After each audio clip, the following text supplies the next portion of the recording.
Hey there, YouTube. This is Foxy Bloodhound coming to you again from Hope, Arkansas. And we actually have here Mr. Mark Keith, who is the editor-in-chief of two different newspapers, right? And I'm then the publisher. I'm the you're co-publisher and editor of the Hope Prescott News and Hope, and Gotcha. I have a business partner in that.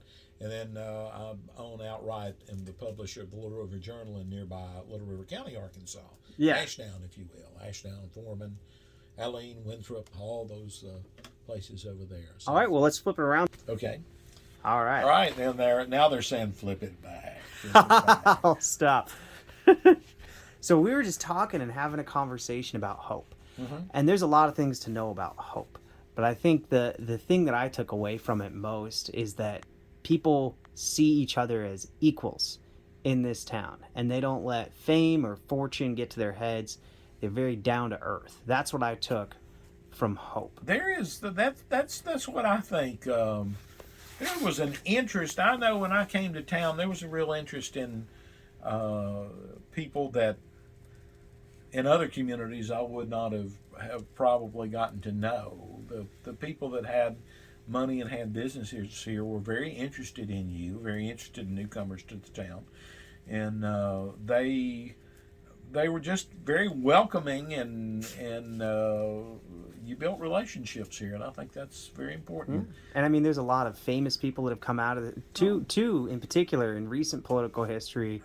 And Oh, but I they, can tell you more yeah. about that. Of course, we mentioned Bill Clinton. I was telling you some stories about Yeah. being around Bill Clinton and Mike Huckabee, who I guarantee you knows my name. He knows everybody's name. He knows everything Hope. But we also had some other famous people here. We had a lady named Ketty Lester. She grew up here. She had a big hit record in the early '60s. You look her up on YouTube. I think there's a video of her on Shindig singing love letters. Now the thing is, she puts this record out, and I knew it by Elvis Presley because I liked Elvis Presley when I was a kid, and I knew the version of it. When I heard her version, I'm like, Elvis Presley copied her. You got to be pretty good for Elvis Presley to copy that. She was also an actress and did a lot of television movies. Little House on the Prairie, she had a regular role on there, and a number of other things. But she's from here. The first female vocalist in country music to have a million-selling record, Patsy Montana, is from here. Graduated in the class of 1926. You can go across the street to the depot and see her class picture. But anyway, she was from here. She had quite a country music career. She was in the Country Music Hall of Fame. Got to know her in her later years, and she came back. I was kind of put in charge of her, as a matter of fact, because I No knew kidding. she was. But that was a lot of fun to get to know her. We've had an enormous amount of people that came from here, going back to Washington, to people that were in national politics. Augustus Garland comes to mind. He was in some president's cabinet after the Civil War. I don't know who, but anyway, just a whole lot of folks who came from here. It's a pretty interesting town. But the thing I want to stress to you, I'm going to assume that people are watching you that live in bigger towns and live in places. Big cities. Yeah, live in places that. Well, most of my subscribers live in rural America. Well, in that case, Yeah. they're going to know what I'm talking about. But I mean, if you got somebody in a big city, Hope is kind of the town you dream of and you don't think exists. But it does exist. It's a very safe place to live. It's probably got everything you need service-wise, as far as, to live. I talked to Chris and Joe over at Chris's Tire Repair. They seem like charming fellas. I've talked with some of the restaurant owners, some of the furniture store owners, just people, and every single one of them just seems like they're, your cousin, your brother, your uncle, your dad, your mom, your sister, your niece. They just all seem like family. Well, it's an enormous, wonderful town. It's kind of a strange place where people, even when you have a disagreement with you, they shake your hand at the grocery store and ask how your wife's doing. I've had that happen before, more than once. It's an amazing place. It's a very forgiving place if you make a mistake. This is kind of the town you dream of. Now, it doesn't quite look like Leave It to Beaver or anything, or Mayberry, but it's pretty darn close. And but it's a great place to live. It's a safe place to live, and I'm telling you, I settled here, and I've never wanted to live anywhere else.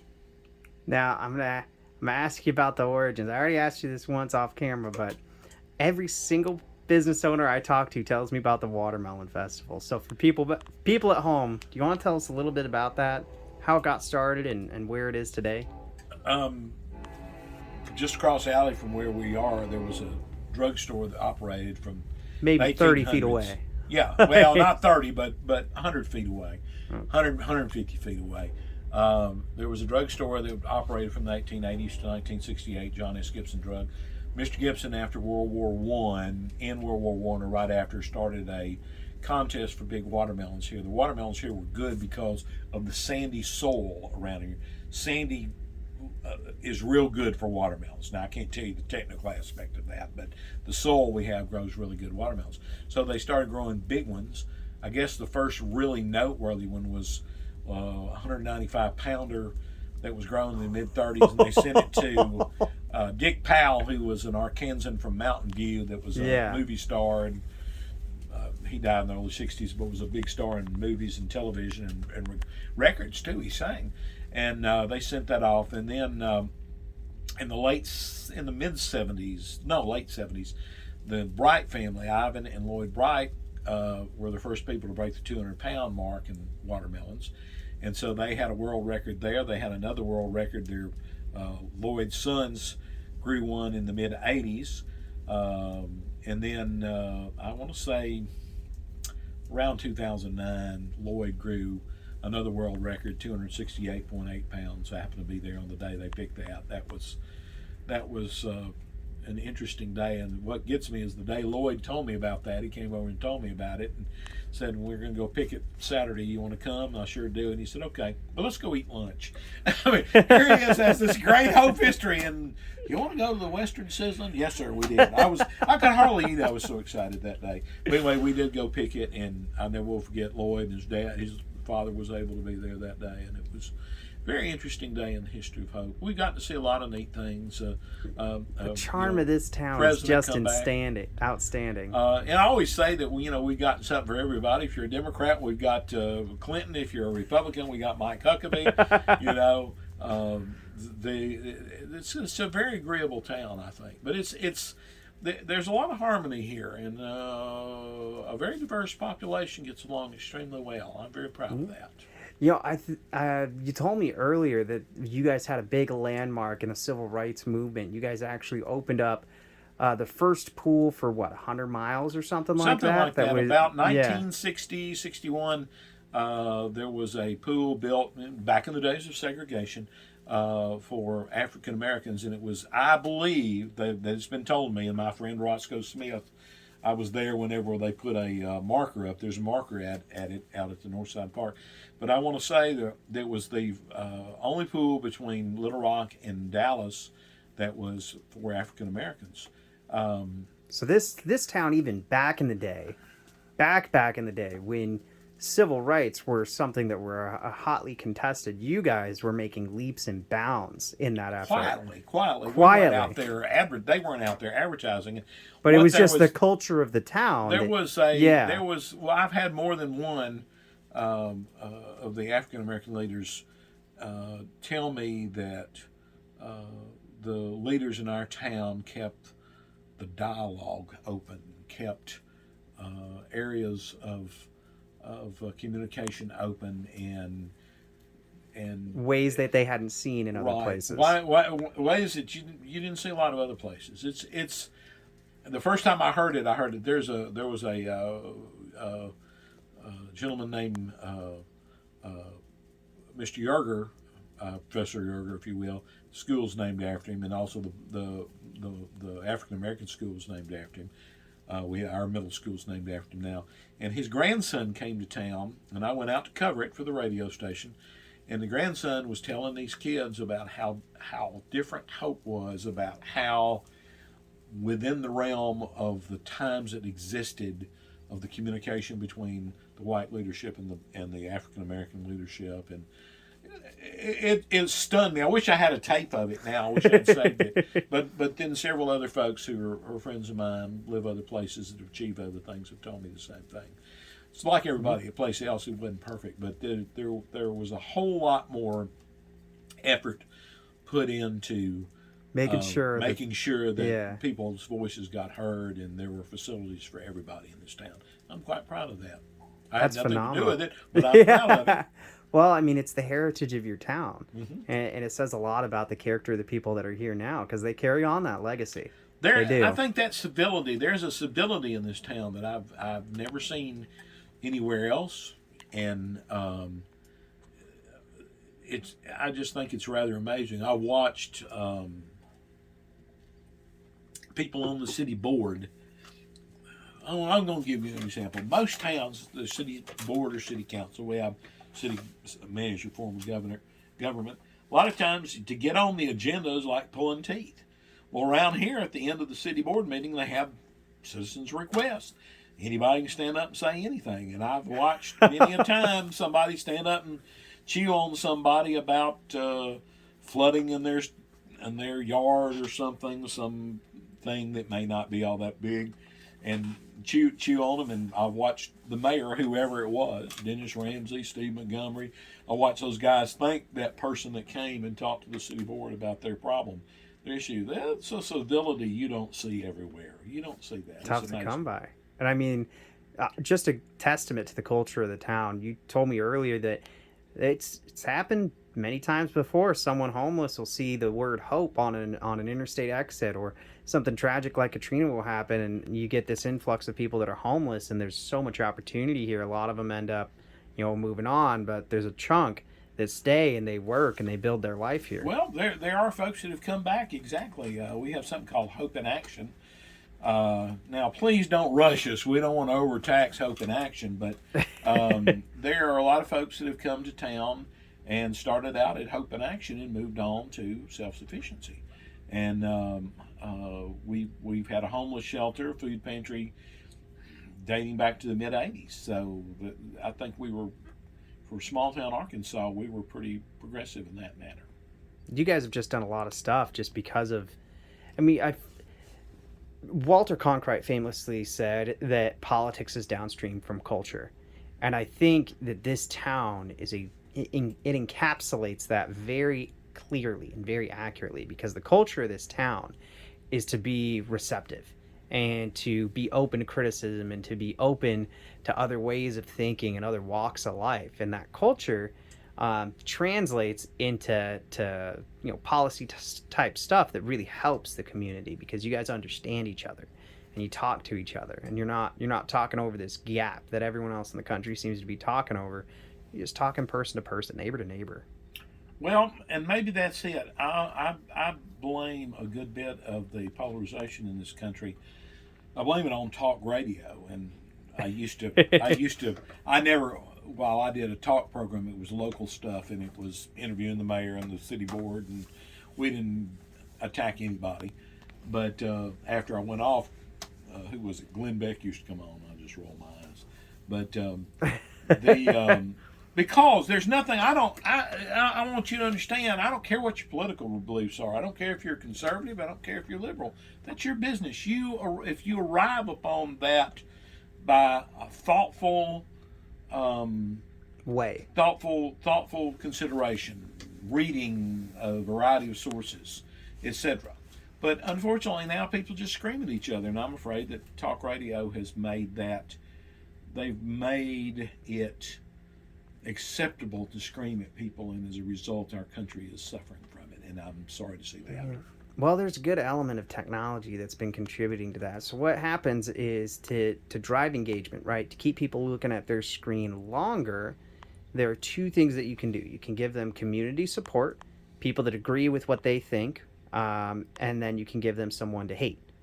So the profit motive for people staying behind the screen is driving a lot of hate and a lot of insulary information where you don't get it from multiple places. You get it from the place that you really like, the place where it's people that think like you, and then they give you this bad guy to hate on, just like in a movie, and it keeps people attached to their screens pretty well, and it sells a lot of advertisement, and I think that's a big contributing factor too. Hope, Arkansas.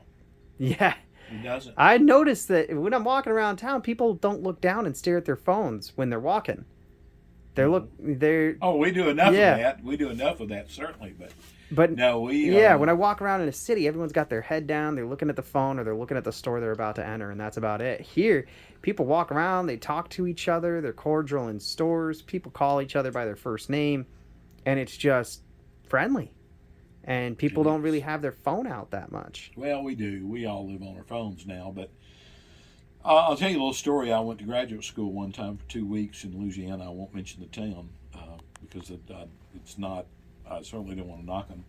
But I grew up in a small town, Magnolia, Arkansas, and I used to remember walking up the alley from the radio station where I worked in college, walking up the alley to the bank to cash my check, and that you would run into 3 or 4 people in that walk, and they would all speak to you. And then I remember going to this town where I went to college for 2 or 3 weeks in grad school, and I went downtown and there were no stores. That was the first shock. I knew Shreveport was like that, but I didn't know other towns were. I realized that the interior of bigger cities was deteriorating. But I remember going to the downtown in this particular town. There was no downtown. And then I remember going to a mall, which was in those days the seat of commerce. That was and I remember walking down that mall and nobody would look at you. Nobody would look you in the eye. And I realized at that point I needed to get back to L.A., Lower Arkansas. So that's L.A., Lower Arkansas, I love it. I've never left since. I looked a couple of other places at times, but I always ended up staying in Hope. I like Hope and enjoy it. And I like other small towns. We have a lot of good small towns around us, and I like that very much. Yeah, I've noticed that with being in radio, you have a pretty extensive record collection, and there's records pretty much in every direction in this room. Well, people bring them to me. So, how many people do you know that can listen to the Beatles and listen to the Stanley Brothers? That's a pretty big line there. But I like a lot of different things. But people associate me with country music, bluegrass music, because that's what I played for years and years locally. Well, what's your instrument? Band. I played several. The bass fiddle out there, I played that for a long time until. Yeah, you were talking about that one a little earlier. Yeah, and then I played the mandolin a lot, and then I'll play a little electric music. I play some electric guitar and some pedal steel guitar, but in fact, tomorrow night we'll have a big show over. Tomorrow night over at Emmett. At the 67 Gas and Grill, 9 miles to the east of us, we have a show. I'm gonna be walking there. We have a young man over there named Brady Rhodes that'll be singing, and he's a big favorite. He sings to tracks, but he's a great young man. He goes to college. I tell him all the time, I say, Brady, every time, I'm so amazed at you. When I was your age, I was just trying to figure out, where the next party was, or we're going to go steal hubcaps. And I said, you're such a fine young man. So I said, Brady Ford. Brady Rhodes. Brady Rhodes. Yes. He's from rural Nevada County. Okay. Do you think Brady Rhodes might make it big someday? He's got a wonderful voice and great personality. I don't know. That's up to him. So. Well, I mean, you think he'd give an interview to me if I go tomorrow? Of course he would. Yeah, of course he would. He's a down-to-earth guy. Yeah. He's a great young man. Yeah. Yeah, well, maybe I'll make the 9-mile walk. Who knows? Well, there's all kinds of there's all kinds of talent in these places. You don't ever know. I years ago played behind a guy named Tracy Atkins from Sarepta, Louisiana. And we thought he was an awfully good singer. We didn't think he'd make it because he didn't have much personality. If you watch him now, he's a big country star. I noticed he's on some new series on Netflix or Paramount called Monarch about country music, and he's done pretty well for himself. But years ago, I played a show with him, and the big star was Hank Snow. Oh my gosh, we're going to see Hank Snow! So I was Tracy Atkins. Tracy Atkins, yeah, he's a boy from Sarepta. He's a good singer, but So yeah, this random country kid that can sing. Yeah, all right. So you never know where the next one's coming from. Yeah. Well, all right. Was there anything else you want to talk about with the town? I mean, you've got so much history here. I mean, I see a framed newspaper behind you. Is there a story behind that? I feel like I can throw a dart in this room and hit some history. This came from this is actually a lost newspaper, the Hope Morning News. It's hard to believe in this. There used to be competing newspapers in small towns, but the Star of Hope, 1899, later the Hope Star, was the newspaper here from 1899 until 2018, I guess. And it went out of business, and that's when we started. But this was a short-lived one. I want to say this was Dr. Kennan's son that had this, the Hope Morning News. But it was saved because it had a thing about the new high school, which is still the high school that we have. So I preserved that. This was given to me, so I preserved it. I always like to find things that we might get thrown out. Mm-hmm. I'm a bit of a pack rat, as you can see, but I have things I enjoy. I love 78 RPM records. Some I don't even know where these came from. To tell you the truth, off the top of my head, but I sit in here and work on my little newspaper and listen to my records, and people bring them to me. But I'm interested in saving history. We don't know about history. How are we going to know what there is to come? We don't know how people conducted themselves in this town before. How are we going to go forward and build upon the good things that they did, if they did do good things? And they did do good things, I assure you. So we should know about history. Yeah, well, that's awesome. So how can people track down your radio station if they have XM or something like that? Well, my station has about my gospel station has about a 5-mile radius of Hope. We do the ball games, the Hope ball games on it. It's on myhope1079.com if you want to listen to when we do the Hope ball games. And sometimes it's streamed on there. I don't know if it's turned on at the moment. I also work at KZHE 100.5 in Magnolia. That's a classic country station, kzhe.com if you'd like to listen to it. Our newspaper, we have an online component to it. My business partner owns that, hopeprescott.com. And if you want to pick up our newspaper is free, by the way. I'm with the idea of, look and see what you're doing right now. This is free. It doesn't cost any money to see this if you want to watch it. I can see somebody saying, I'm not sending 25 cents over there to watch Mark Keith. But because of the technology revolution, younger people are not going to buy a print product if they have to pay for it. I think that's indicative by what you see with magazines and such. So many great magazines have just died, and because people aren't going to pay for it. I think there's still a future to print. I think it's got to be free for the most part, and my newspapers are free. So we do 3,200 Hope Prescott newspapers a week, distributed over 2 counties. We do 1,100 in Little River County, a little bit smaller county than ours. But we give them away free. I think that's very important, and I really like to think that I have, gotten information about our town out to a lot of folks that, maybe on fixed incomes and all, that had to think before they paid $1 for a newspaper. So I like to think that's one good thing we've done is we've tried to fill some void in communication and letting people know what's going on in our communities. That's fantastic. And I mean, the revenue source is probably exclusively what? Advertisements? Mm-hmm. Stuff like that? So we have some subscriptions. Yeah. If you're out of town and you want it mailed to you, it's $50 a year. And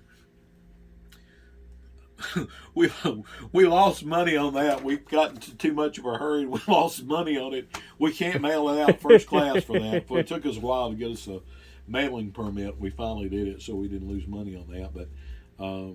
But we have about 400 subscribers locally and other towns. People want to. And which of the websites do you go to subscribe for that? You don't go to a website to subscribe to it.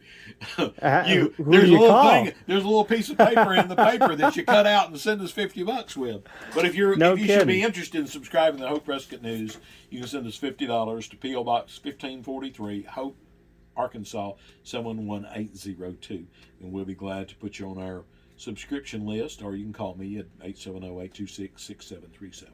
And there's been a lot of history that's passed through this town. You never know when the next story is going to break with the next major person. You don't know that. I mean, that's at least get subscribed to it before August so you could see the latest melons. Yeah, well, there you go. Yeah, absolutely. We'll be glad to make sure you see that. We always try to put some watermelon stuff in there because with the big watermelons. You want to keep that going. It's a big piece of the town history. I mean, it Oh, it's a started good way thing. back just after World War II is what you're World saying. War One. World War One. Sorry, Yeah. World War One.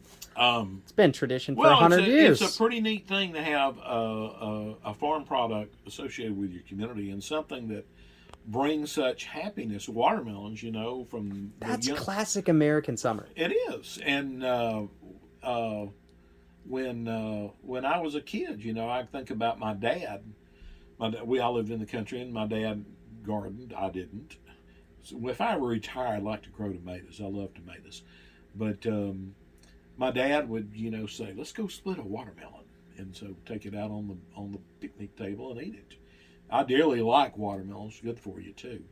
I kind of miss this time of year. I ate the small ones, but I like watermelon. It's great. It's just what a wonderful treat. Makes you feel good too. So Yeah, it gives you a little bit of that gives you some glucose little kick. energy. Yeah, it kicks in. So it's a great thing though. Yeah. Well, that's awesome. Is there any other history or anything else that sticks out in your mind that you want to put out there about hope? Oh gosh, I'm sure something will come to mind that I didn't know about. Should have told you. We had a World War II installation here called the Southwest Proving Ground, where they tested ammunition. A guy named Paul Clips came to our town because of that, and I actually live in what was the officers' quarters, a little community called Oak Haven, north of town. But there was a 50,000 watt installation here in the airport. Have you been out to the airport? I have not. Well, when that was built in 1940, it was like the third or fourth longest air runway in the United States. I might have to go out there and see if there's you any need to private go pilots that'll take me up. You need to go out there. Actually, you probably could find somebody. And the proving ground after the war went away. The city ended up with a lot of land for an industrial park. There are a number of industries out there, but Paul Clips made Clips loudspeakers. Started here. The factory is still out there. In fact, I can almost see it from my house. Probably if I looked between houses, I probably could. We also have a poultry manufacturer here, Tyson, our biggest employer. We have a company that makes joist, New Millennium. We have a bakery on the east side of town, Southern Bakeries, which is pretty doggone neat. If you grew up like I did, eating brown and serve rolls, where many of them came from that factory over there and still do, and that's something that I really love. Every time I've ever been over there, I've been, I like brown and serve rolls. It takes me back. It's like you're coming home from church and you're going to eat roast, and that's what your bread was, brown and serve rolls. Well, that's wonderful. And I mean, that's a very small America thing to have your own bakery in town. I used to live on that side of town. I used to love to drive home. You'd smell them when they were baking over there. You could smell it. Cinnabon's got nothing on that bakery. Well, it just really did smell good. It was great. We have another thing that's unique. Have you been over on the north side of town to Terry Powell's grocery? No, I have not. Well, you need to go over there because Terry Powell, now Colby, they have cracklins. They're famous for cracklins. What's a cracklin? Well, a cracklin is kind of a hog skin, and you fry it up, and it's not anything you probably should be eating if you're, a real worried about patient, health. But not cholesterol friendly. They're a piece of southern cuisine that is really neat. It literally melts in your mouth. You need to go over there and see him and take a picture of that. But he's famous for them. He ships them all over the country, and that's another food that we're famous for.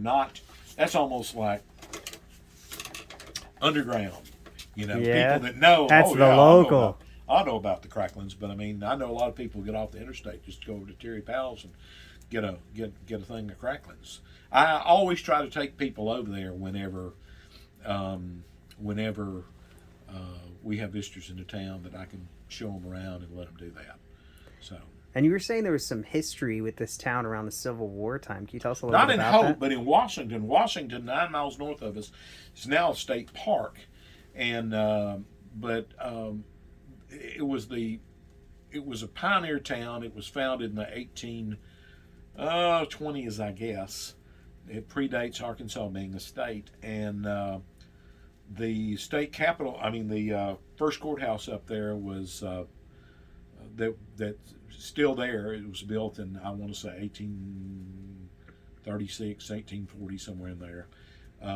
We're probably the only county that still has all of our existing courthouses. The courthouse and first courthouse built pre-Civil War in Washington, the 1874 courthouse in Washington, the 1939 courthouse in Hope, and of course the new one that we're fixing to move to over here. And I hope we are able to keep them all through the years, because we're very rare that somebody gets to keep all their courthouses. Well, that's really cool. It's really, really cool. You said it was the capital. It was the state of the capital. The Yankees didn't get that far. They got to Camden, and they were probably headed this way. There was a skirmish in Prescott, just north of Prescott, the Battle of Prairie du Chien, and they got within probably 20 miles, but they didn't get all the way to Washington. And so it was very important in the Civil War in the South, in Arkansas. A lot of history. A lot of history. A lot of history. I had no idea when my transmission went out. I went to this small town in Arkansas that I'd never heard of, that there would be volumes of history like I've seen here. And I didn't know that it would be this unique and specific, and then the people would be this special. I mean, just from where we're sitting right now, if there was a window here, I could look over and see City Hall. You can see it from my back door. On top of City Hall is an auditorium.